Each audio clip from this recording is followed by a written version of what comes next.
Hey guys, I'm going to be talking to you today about what it's like if you're me, basically being autistic, neurotic to the bone, as Green Day would say.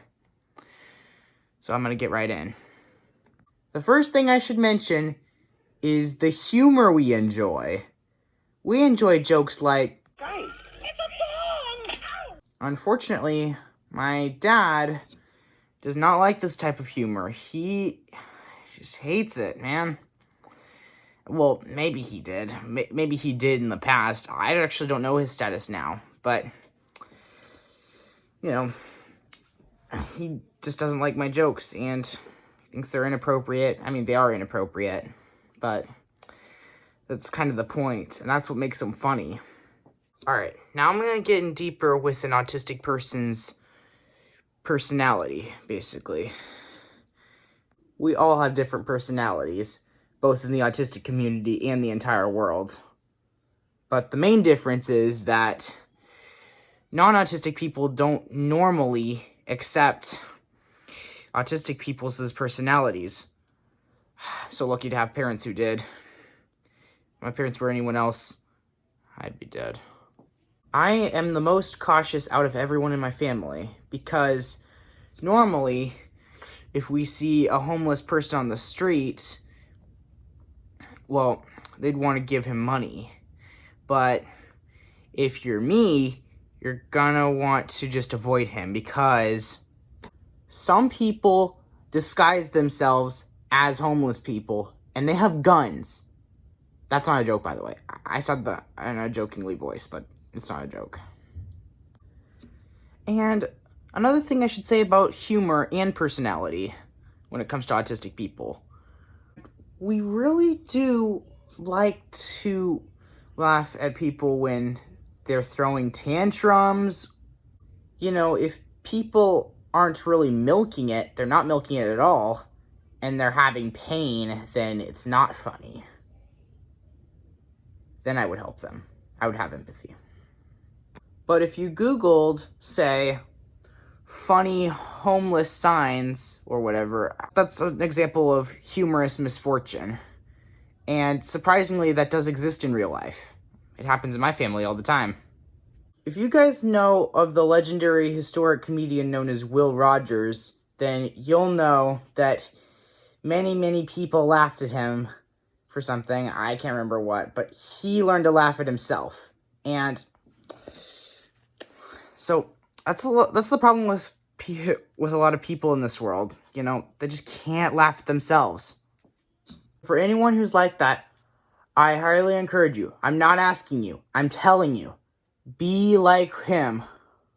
Okay, now this next part is just for parents. I'm going to give you the do's and don'ts when you have an autistic kid. First of all, don't commit abortion. That wasn't a joke. When you have an autistic kid, there are some pros and some cons. The pros outnumber the cons, but the cons are far worse than the pros. So, you know, when you kind of weigh that out on a scale, it's kind of equal. So I'm just assuming it does nothing. All right, here are some more don'ts. Then we'll move on over to the do's. Don't you dare put your kid on drugs. It's so traumatizing. You would not believe it. When I was a kid in preschool, this was actually the first time my parents had found out that I had autism. And so they dumped me with a bunch of drugs. It's called supplements, as they called it. And I had to take like 5 of them every morning, I think. And then one fateful day, the monster showed up. The horrendous beast to end them all. And even worse, while I was taking the supplements, my mom and dad put me on a diet called, as they called it, special diet. I just called it bad diet because it was bad. My dad did the Heimlich maneuver on me once when I ate a wheat cookie. Also don'ts. Do not give your kid a counselor of any kind. Hello, they locked you in a tower. Please, let me get out. Not until you become neurotypical. And as for the do's, of course, do make your kids go to special ed or perhaps homeschool, because public school is no place for a kid. You got people who don't care about you, people who don't respect you, people who just nonstop disrespect you. I feel like I said the same thing twice.